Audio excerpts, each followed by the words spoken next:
Welcome to town. Everything is so strange here, but I think I'm getting used to it. A rogue journalist. That's something I can get behind. You seem cool. I don't want you getting eaten or something. Can't wait to read about it in the weekly. Season 2, Episode 9, The Last Straw.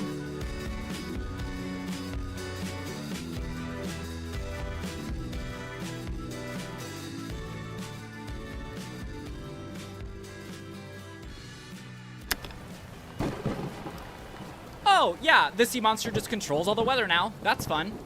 We should get inside somewhere. Town Hall? No, not with that column coming down. I don't want anyone back in there until we know it's safe. You can all go to our house. We have plenty of room for everyone. Sybil, take them back home. I'm gonna go check in with emergency services. I got a feeling we're gonna be setting up some shelters tonight. Got it. Good luck. Thanks, sweetie. Stay safe, all of you. Come on, guys. I really hope the house is okay, or else we won't... Sybil! Sybil, where on earth is your mother? Mrs. Weber, what a surprise. Why do you need to know? My roof nearly caved in on my husband and I. Oh my God, was anyone hurt?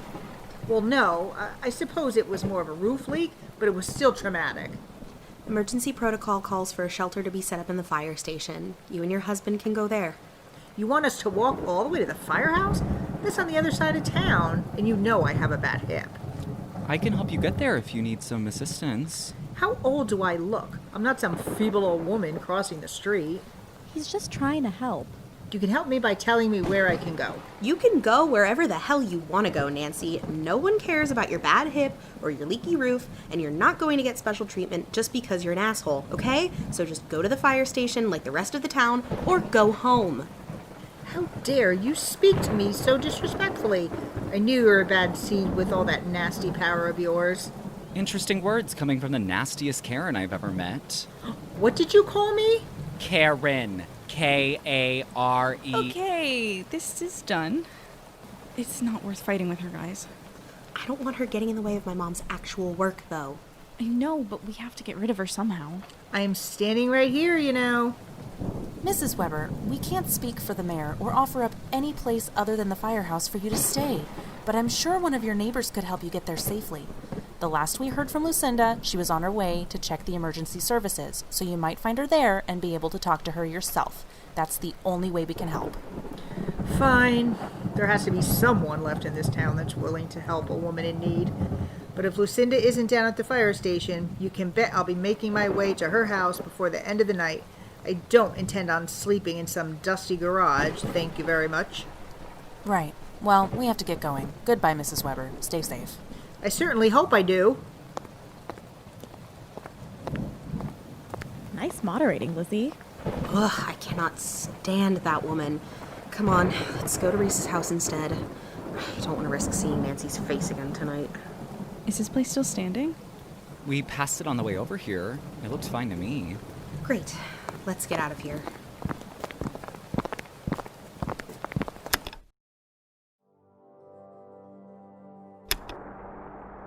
It's been 5 hours or so, and the rain hasn't let up even a little bit. It's a good thing Reese's house is built so well. Besides a crack in the deck stairs and a few things knocked off shelves, we found it just as we left it this morning. Minus Reese. He gave Sybil a call a while ago saying he was helping his parents box up some stuff and load up their car. I heard my name. I hope you're not gossiping about me. Oh, all good things. Don't worry.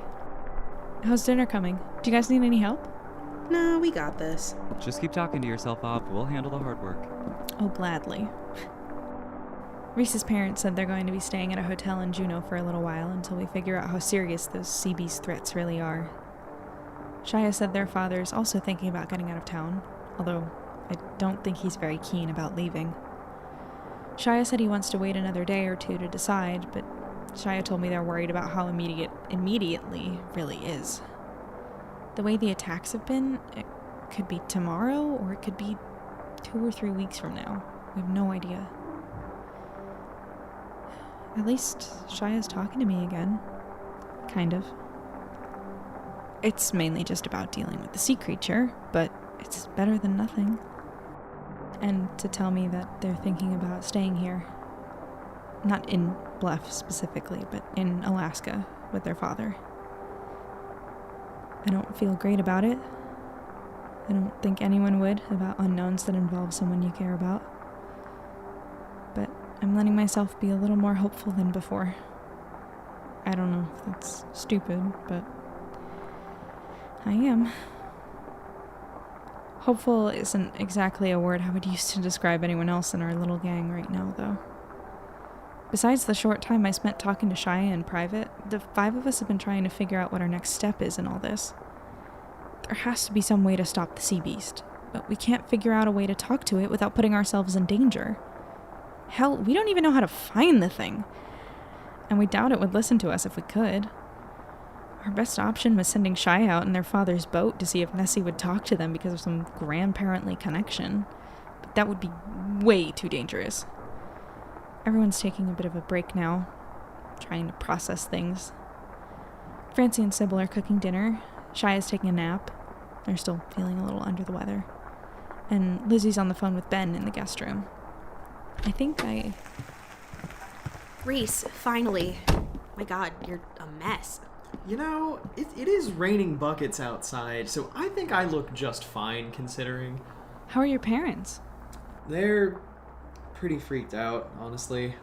But all of their special mementos and photo albums are packed up, and they're on their way to an overnight Juneau ferry ride in my car right now, so they'll be fine. I'm glad they're okay.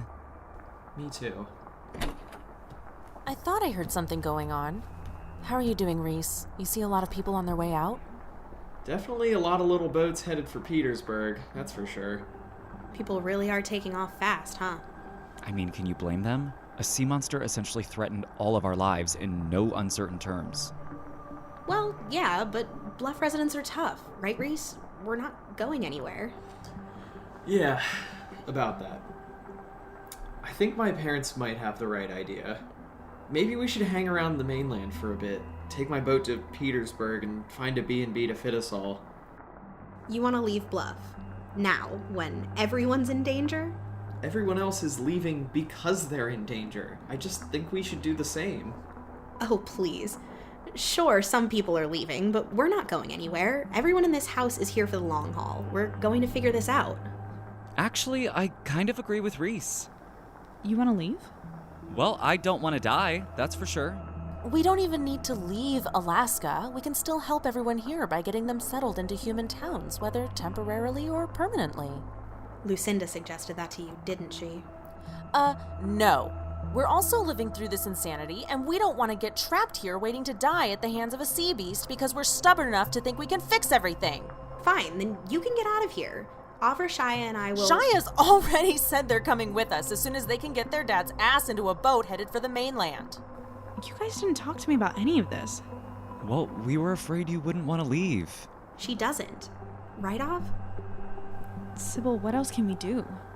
We were able to fight a human-eating siren 2 months ago, and for some reason I thought that meant we could be able to handle this. But this is quite literally way bigger than us.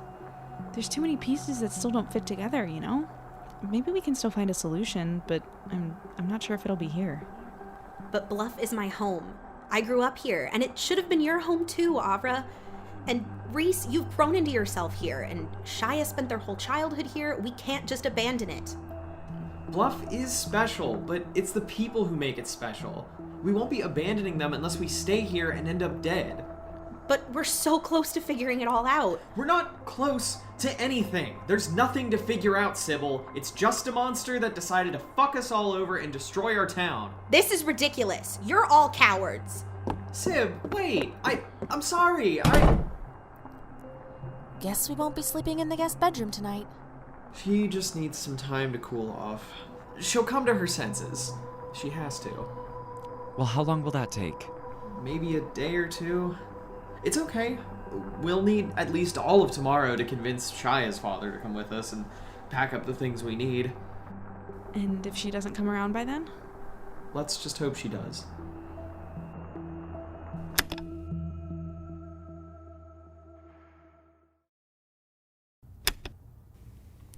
It's 4:13 in the morning. And the rains finally let up. My insomnia is relentless, though. My brain is running 1,000,000 miles an hour. As much as I agree with the gang about leaving, I really thought we were getting close to figuring it all out. There are still so many unknowns, though. Maybe spending some time in Petersburg will give us the mental space we need to put the pieces together. And it'll definitely be safer. What's that phrase Dr. Julius uses? Mental breathing room or something? But then there's the risk that the whole town could be demolished by the time we get our shit together, and then what good would all of this have been? There's not really an easy answer for this one, huh, Av? Oh, Lizzie, did I wake you? I'm sorry, I'm a terrible whisperer. You are, but it's okay. I haven't been able to sleep much, just nightmare after nightmare of Nessie eating us all alive. So many teeth. Yeah. Lizzie, I'm sorry I dragged you guys here. Sorry? For what? We chose to come with you, and I can't speak for Francy or Shia, but I sure don't regret it. But I put you all in danger. Well, maybe you and Shia had more reason than Francy and I to make the trip up here, but what would I possibly have done instead? I probably wouldn't have quit my job at the diner if not for this trip, so Francy and I would just be doing our same old service jobs while you were up here being a hero and finding your long-lost twin. How boring would that have been? You also wouldn't be facing death by sea monster, though. Maybe not, but everything's got its pros and cons. If we hadn't come along, Francy and I never would have met Reese or Lucinda or Sybil, and I wouldn't have gotten to try out working in local politics. Where else could I fill in as an assistant to a mayor with no degrees or experience? You really seem to enjoy it. I do. I don't know if I'd be able to go back to school and get a degree or anything, but I really like working for Lucinda. I don't know, something about it just feels meaningful. Getting to work with other smart, interesting people with different perspectives on issues that really affect people, it just feels so much more important than just getting yelled at for bringing someone the wrong flavor soda or, I don't know, a plate that isn't warm enough.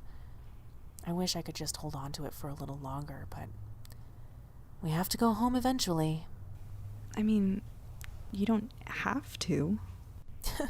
You want me to just move here and train with Lucinda so I can work in politics? Well, yeah. I don't think you want to admit it to yourself just yet, but I think you've got a passion for this stuff.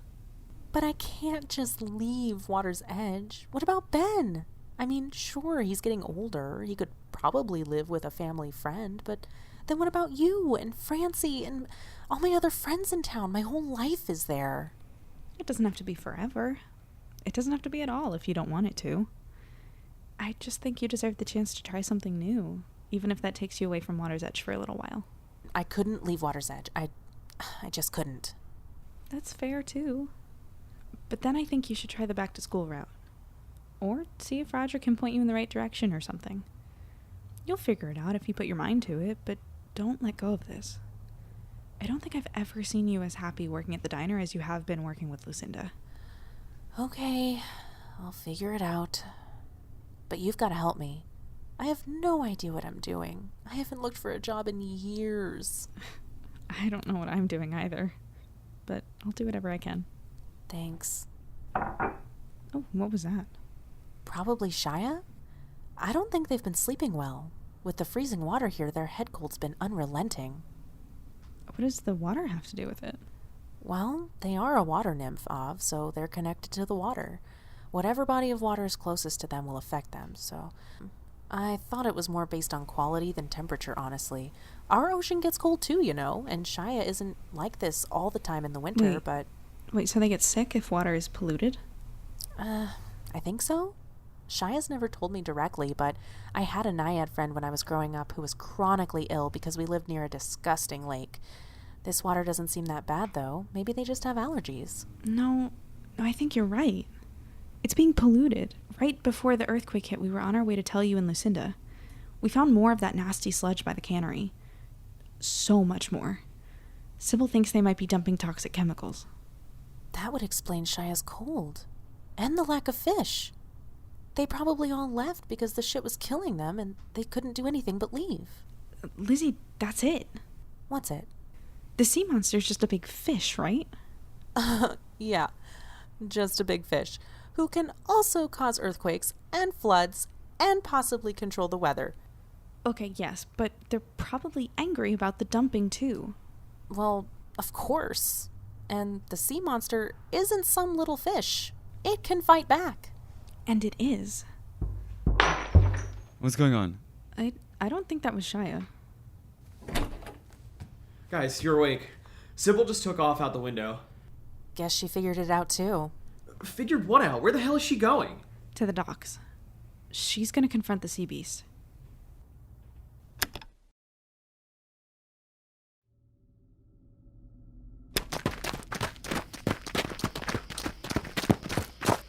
Where is she? I don't see her anywhere. Me either. Are we sure she came here? Positive. She has to Hey, be. sea monster. Look at me dumping nasty sludge in your water.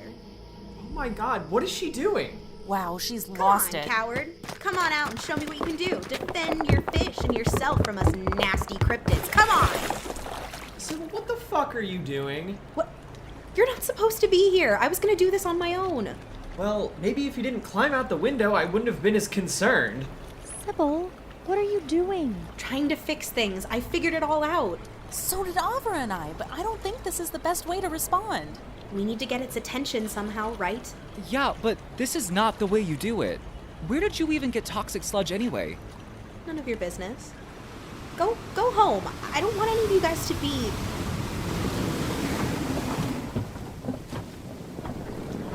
God, this dock isn't built for this. We've got to get to land. I'm not going anywhere. This is not a good hill to die on, Sybil. Avra, come on! No, stay. We have to fix this. We can reason with them, but I need you to help me. Sybil,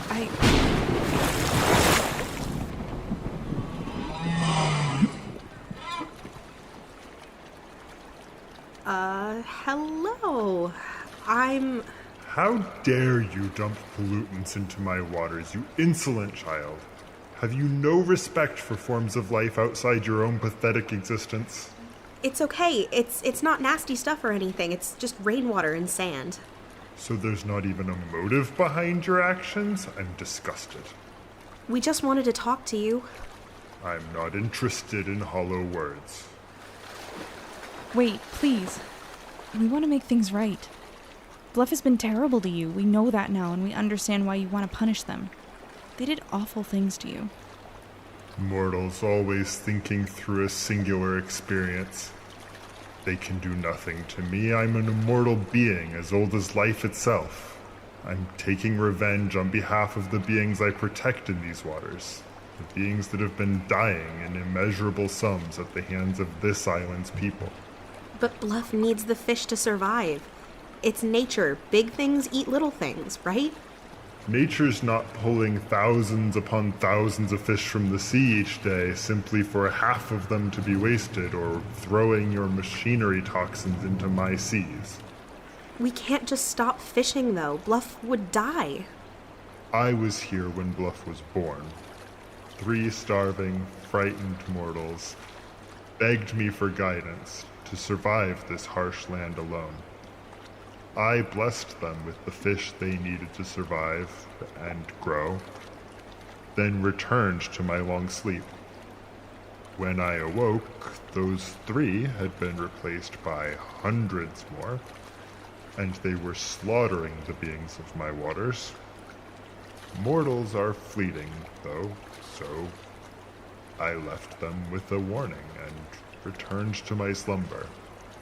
I now awaken to see things are more dire than how I left them. So, I have removed my fish until it is safe for them to return. You can't just do that. I refuse to play protector for your greedy island any longer. It is time for Bluff to die, and I will see to that. Not if I have anything to say about it. You do not. Oh, you don't even know. Okay, clearly there are a lot of emotions happening. I merely present facts. All right, then let's talk about facts then. Bluff has done some bad things to the waters and fish population over the last 100 years. Yeah, but... Sybil, we've seen it. You can't deny that the cannery is screwing up the sea around here. And look at some of these boats. These massive nets catch way more fish than just what the fishermen can sell. A mortal with reason. How refreshing. You're justified in your anger, there's no question of that. But does destroying the town really fit into your original goal of helping its people succeed? I mean, sure, give Bluff a scolding, but if you want to keep leveling buildings, there won't be any people left to be angry at. This is my goal. I will drive away the mortals and protect my beings. It may kill some, but the loss will be justified. Won't that just flip-flop the problem? I do not understand flip-flop. Bluff is taking too much fish now, but if you take away everyone on Bluff and let the fish breed freely with no natural predator, wouldn't there just be a massive surplus of fish? That mustn't be good for keeping a natural balance in the ecosystem either. That is a reasonable concern.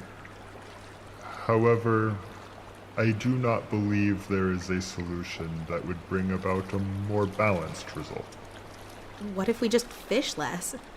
Be more conscious about what we're doing to the water and the sea creatures. If balance is what you're looking for, we could work together on it. I have many doubts with this. Mortals are flawed, and your short lives do not give you much chance to change how you think and behave. I do not believe this is possible. Then let us prove it to you. Give us a year to clean up our act. If it's still not up to par, you can move your fish somewhere else forever and let the town die. But if we're improving, if you see that we really can change, then you can give us a chance to fix our mistakes, to continue improving. I can be your liaison. I'll fight for change without anyone knowing it's coming from you. I'm sure I can get the mayor on my side, too. An interesting proposal. I accept. I will return some fish to you and stop the earthquakes. We will see what results. Oh, thank God. Thank you. I don't think we caught your name. Ah, names. I do not have what you mortals understand as a name. If this is necessary to facilitate this partnership, however, you may request that I respond to a certain word. Can we call you Nessie? That is adequate. I will respond to Nessie if you call. I will be going now. Call upon me if there are further matters to discuss.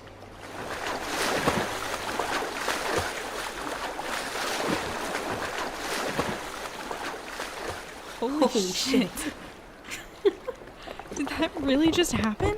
Oh my god, Sybil! Oh my god, that was... I never want to go through that again. Avra, you gave me a fucking heart attack. What were you doing? I'm fine. Sorry. Sybil, I swear, if you ever provoke a sea monster again, Reese, I'm fine. We're both fine. Right, Av? Yeah, and I think Bluff will be too. Really? I hope so. It'll take some work, but I'm willing to put the effort in. How did you guys do that? Yeah, no one's talked to the sea beast since my grandfather, and he nearly died doing it. I don't know. We just work well together. Thank God for long-lost twins that provoke sea monsters, I guess.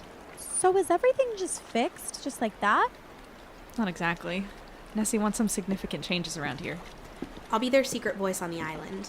They're giving us a year to really improve, and I think we can... I knew it! I knew you were working with the monster. Mrs. Weber? I bet Sybil tricked you all to help her destroy our town alongside that monster. Mrs. Weber, you don't understand. I understand everything, and the whole town will, too. No, you've got it all wrong. Mrs. Weber, wait! Well, we're fucked.